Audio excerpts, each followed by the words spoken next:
Most people aren't Musashi, most people aren't Kojiro. Almost all people have that side of Matahachi to them where they're kind of pathetic. They make wrong decisions that lead them down a spiraling path of just depression, anxiety, and just all these other negative emotions just because of their bad decisions. Vagabond is my favorite manga of all time, and I spend a lot of time thinking about why it is that way, because there are tons of series that people say are better or, that can compete with it. Obviously, that's the case, but I feel like with Vagabond, it's just heads and shoulders above the rest.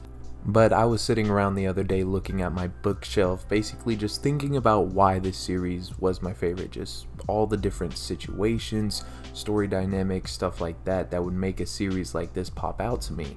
Straight up just pondering it like I was some type of Greek philosopher or something like that. And the thing about the Vagabond volumes that are out right now, it has this spinal artwork where it shows off all the characters in the series in this really elaborate and just really good to look at format where you can really see all the characters that are very important throughout the series. And that's when I realized that the cast for this manga is absolutely fucking insane. And that's why I started comparing in my head Vagabond versus like all the other series that I've really consumed recently. Well, I guess not really limiting it to recently, by comparing it to stuff like Blade of the Immortal, Berserk, and then of course very popular Battle Shonen, but that's not really what I like to compare seinen manga to. But now let me go ahead and jump into the cast of Vagabond. Now, throughout the entire story of Vagabond, we follow the perspectives of three main characters, the first one being obviously Miyamoto Musashi. Now, I have a ton of people to talk about, so this isn't going to be some huge deep dive into how great of a protagonist Musashi really is. But the themes at work with this character and how he perceives strength are all super fascinating, and on top of that, just how important self-control is to his character as a whole. It's all stuff that I just can't get enough of, really. Not only is it super entertaining, but I feel like you're getting something from reading it. You can apply certain aspects of these lessons taught here to real life. It sounds super lame coming from like a manga perspective, transitioning things from reading it to applying it in real life, especially coming from, like I said, a manga and not an actual like self-help book or something like that, which even then, that sounds kind of lame as well. But genuinely, when it comes to that type of stuff, you probably shouldn't care if it sounds lame in the first place anyway. But I digress. You can learn a lot of important lessons from any form of entertainment, really. And of course, Vagabond is no different.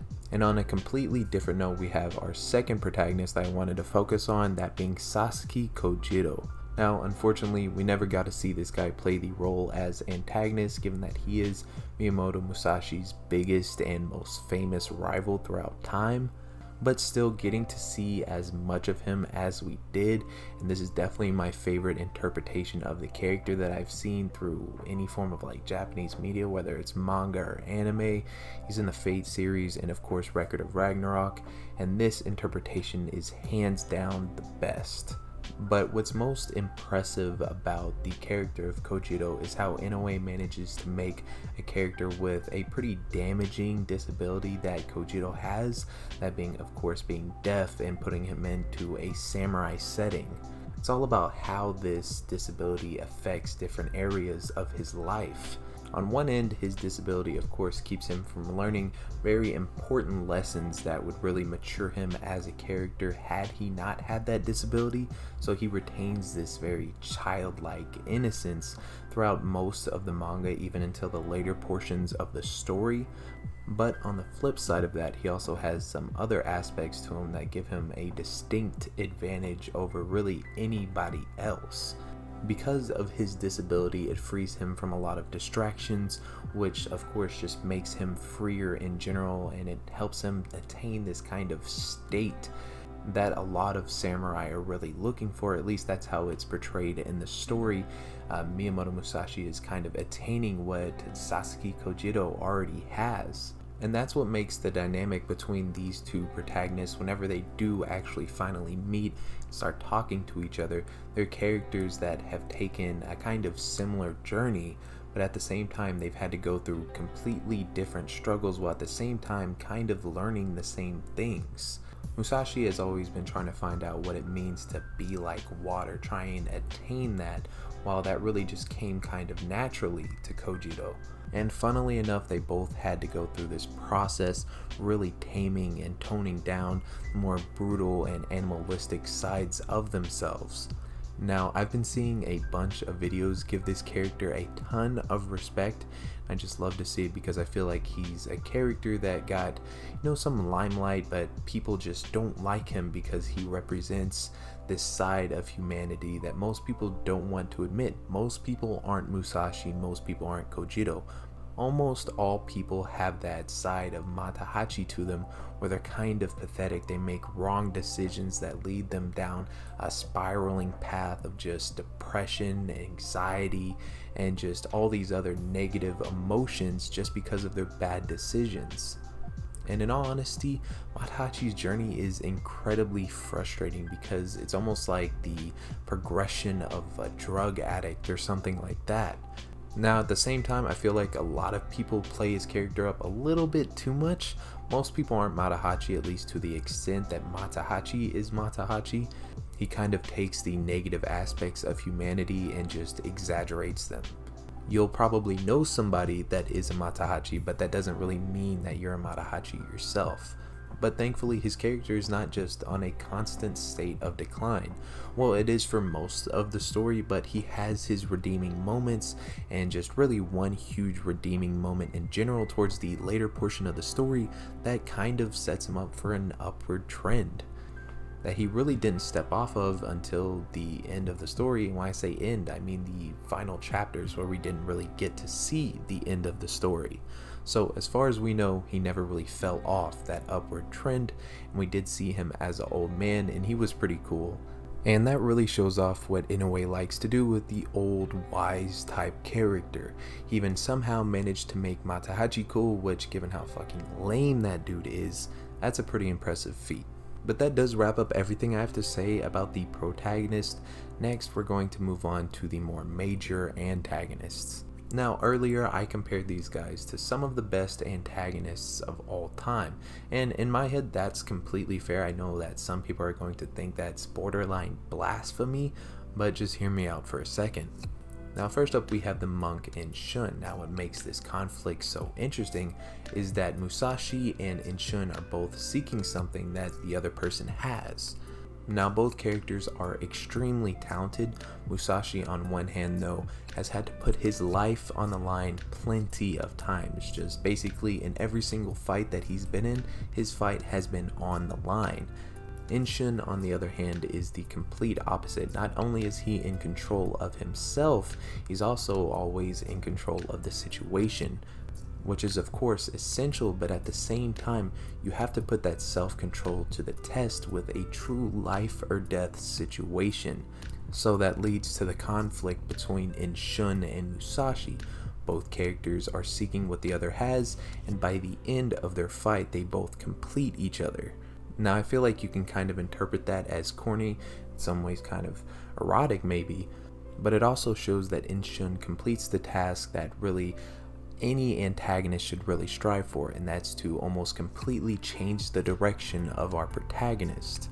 And that of course does end up setting the trend for the rest of the story. Moving on next with Baiken, or more accurately Tsuchikaze Kohei. Now, this guy often takes the place of my favorite antagonist just of all time in general. I've reread this arc countless times just to get to his fight. But it is inherently different from the whole Inshun situation. While Inshun and Miyamoto Musashi were complete opposites that would come to complete each other, it's not really the same thing at all with Baiken. He is essentially the same character in a way to Miyamoto Musashi. I mean, even down to the name changes, the characters share so many different similarities. Miyamoto Musashi was the demon child, and of course Tsuchikaze Kohei was a bandit at a young age. So since this whole conflict isn't really about the two characters having something completely different from one each other and the two coming to complete each other, what exactly is the point of this fight? And I feel like it's more so to put everything that Musashi has learned so far to the test. That's the type of antagonist Baiken really is. You look at the journey Musashi has been put on, all the very essential character changes that he's had because of the situations he was put in. And then you start taking out some of those key elements that sent his character down that specific path, and that's what you have with Baiken. The two characters had an extremely similar upbringing, but at the same time, Musashi has moved beyond all that, while of course Tsuchikaze Kohei has been kind of in a very similar spot ever since. The character Baiken is essentially Musashi if he didn't fight in Shun, if he never had the whole conflict with Yagyu, which I'll get into that more in a second. You take out those key moments of real progress from Musashi, and that's essentially what you get, at least fighting wise, with Baiken. The way Tsuchikage is put to use as an antagonist is completely different from in Shun, but at the same time he accomplishes the same thing. He is an essential stepping stone for Musashi with his later battles in the series. And that does lead me to talking about the Yashioka brothers. To get specific, I'm talking about Seijudo, Denshi-Chido, and Ueda. Now I'm going to talk about Seijudo first because he's the first one to get bodied. He tried to assassinate Musashi, Musashi put him 6 feet under, but of course it wasn't that simple, and Seijudo is a fantastic character. He's the only character that I consider to be up to par with Baiken. Now all of them are close, but it's those two that I often trade places with as my favorite antagonist within Vagabond. Now his character is completely different from anything I've discussed so far. We have Inshun, who is the complete opposite of Musashi, and then Baiken, who is essentially the same character. But the thing is, with Seijudo, he's not meant to be the complete opposite of Musashi. He's not meant to be the same thing either. He's kind of like a complete enigma. He's a character that does seem very aloof, doesn't seem to really care that much, but at the same time, his skill with the sword is really second to almost none throughout most of the series. He is one of the most talented, arguably the most talented swordsman in the series for his age. But where his character becomes super interesting is whenever he tries to assassinate Musashi the day before Musashi is scheduled to fight Denshi-Chido. And I am going to go into spoilers, so if you don't want to hear it, this is your chance to exit now. But essentially, he's had the responsibility of taking care of not only the school, but specifically his little brother, which ends up changing Seijudo from being this aloof character that doesn't really seem to care about much of anything to arguably one of the most noble characters, probably the most noble of characters in the entire series. And I feel like this part specifically can change up the dynamic between Musashi and the reader, because up until now, the people that Musashi has killed, they've been other swordsmen, but they don't really seem all that good of people. Some are just blatantly, basically evil, while others, it is what it is. They're characters without real backstory and no reason for us to really care about them. But with Seijudo, he's a good person with a bright future, so whenever he ends up getting killed, it's not all that satisfying. Now, don't get me wrong, it's an amazing fight. Of course, as always with Inoue, it's paneled fantastically, and the line work, just overall artwork is beautiful. But the more you sit on this fight, the more you realize that Musashi is in the wrong here. They may both be swordsmen, but at the same time, Seijudo had a bright future ahead of him, and at the end of the day, he's just trying to protect his little brother. But it's the effect that Seijudo's death really has on, of course, not only Musashi, but the overall story as well. Because if you think about it, Seijudo is supposed to be the climax. He is the final boss of essentially the story that we've seen so far, aside from Kojiro. Going all the way back to the Kyoto arc, this is whenever we first see his character and just how much he outclasses Miyamoto Musashi. But now he's dead, and we still have to go through the fights with not only Denshi-Chido, but Ueda as well. And then we take a closer look at Musashi, who is completely unsatisfied with killing Seijudo, despite, of course, that being one of his main goals. And like I said, that's because he's supposed to be the final boss. Essentially, what Musashi did was climax prematurely.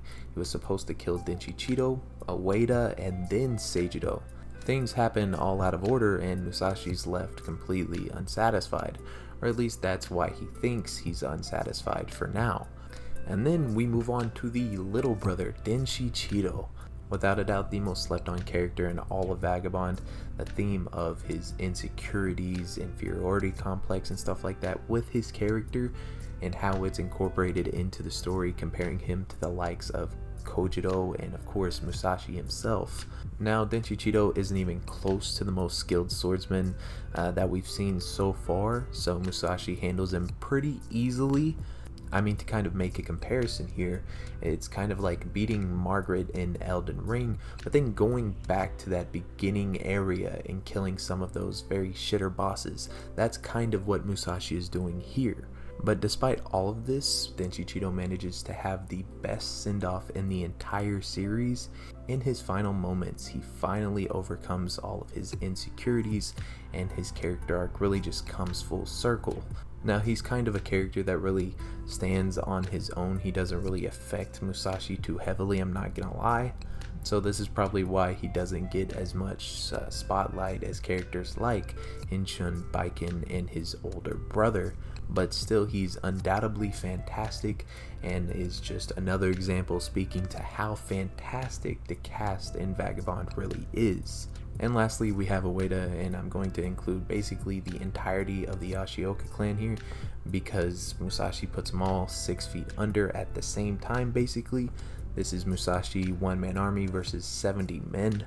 Now, essentially, the role of all of these characters, all 70, realistically going all the way back to Seijido here, it's all building up to the point of this complete feeling of unsatisfaction coming from Musashi.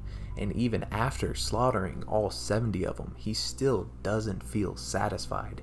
He's without a doubt the most skilled and famous swordsman of the time right now, but that doesn't bring him any more satisfaction.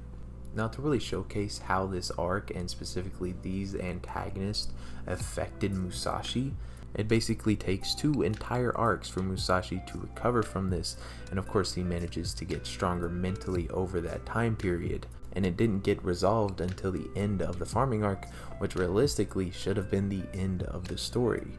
At least to me anyways. As much as I'd like to see Kojiro versus Musashi, if we're not gonna see it, just end the story off at the very end of the farming arc. That would have been an amazing end of the story, despite of course feeling somewhat unsatisfied.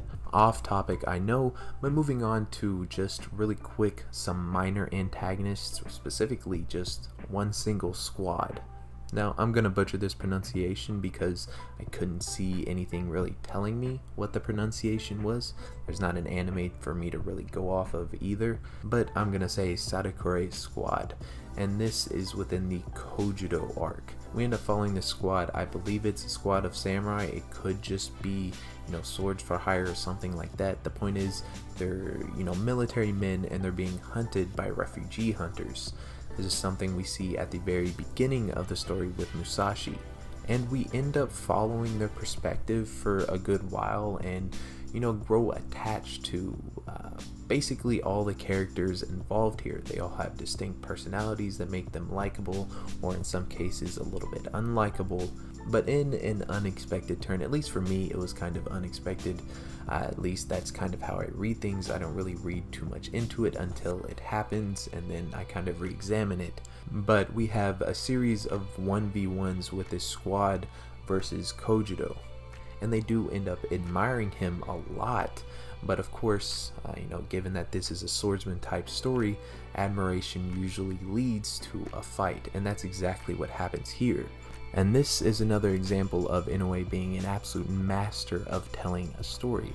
This arc is completely separate from the rest of the story, at least when it comes to, being involved with Musashi and whatnot. But still, he puts so much time and effort into really making the perfect antagonist towards Kojiro to really complete his character arc. At the beginning of the arc, Kojiro has this childlike innocence that's deeply intertwined with this animalistic brutality. At the end of these fights, he's gained a different perspective. He's respectful, despite not really being able to display it in conventional ways. You can just see it in his facial expressions and some of the actions he does. I believe the final shot is of him crying after he killed the final member. I wasn't going to spend a ton of time on these guys, but I just wanted to give credit where credit's due, because as far as writing minor antagonists, these are about as good as it can be. And lastly, I wanted to take a quick look at the teachers, the sensei type characters that exist throughout the entirety of this manga. Now, I'm not really going to go in depth on any of these guys, but I wanted to give a brief overview. Now, first up, we have the monk Takuan. I feel like everybody loves Takuan. There's really no reason to at all dislike his character or anything like that. But he's the first example of this trope that's going to be used throughout the entirety of this manga, where it's a very wiser older fellow that kind of guides Musashi down what is the right path, while at the same time delivering some amazing quotes that almost come off as very wise one-liners almost. Some of the quotes will literally give you chills. That's just the presence that they have. But I'm just going to blow through the rest of them really quick. Ine, Sekishusai, Itosai, Jisai, and Shusaku. Now, most of these guys are pretty similar, especially Ine and Sekishusai, but there are some characters that definitely stick out, while at the same time kind of having the key elements. There's Itosai, where he takes the lead in guiding Kojiro rather than Musashi, so obviously they're just going to give him a different type of teacher, different type of wiser old man. To kind of put it in perspective what type of teacher Itosai was. Now, I talked about it earlier, but Kojiro, at the beginning of his journey, he was very innocent, but at the same time very brutal. And during his fights, he really wouldn't feel any type of pressure. He'd be kind of numb to the excitement. And to kind of counter this, Itosai just stabbed him in the leg and kind of beat the shit out of him a little bit. Now, I guess you can kind of say a similar thing happened with Musashi, where his first interaction with Takuan, he ended up getting hung up in a tree by his waist and being stuck up there for multiple days and nights. But Itosai has an inherently different style of teaching, if you want to call it that. And then there's Shusaku, who completely changes up this trope and how it's been used throughout the story. He is a super wise old man, but almost unlike everybody else, he's not much of a people person. I'd say Itosai's not much of a people person either. Kind of say the same thing about Jisai as well. And he's really the only wise old sensei type character that has a character arc to him. He's very jaded and keeps to himself, but at the end of the story he becomes less jaded and of course begins to share his personal wealth and just personal belongings with the rest of the village. But yeah, that's gonna be pretty much it. I ended up talking for way more than I originally planned to. I absolutely detest editing audio, so that's gonna be complete ass, but I enjoyed talking about it. So tell me what you guys thought in the comments below, and I'm out.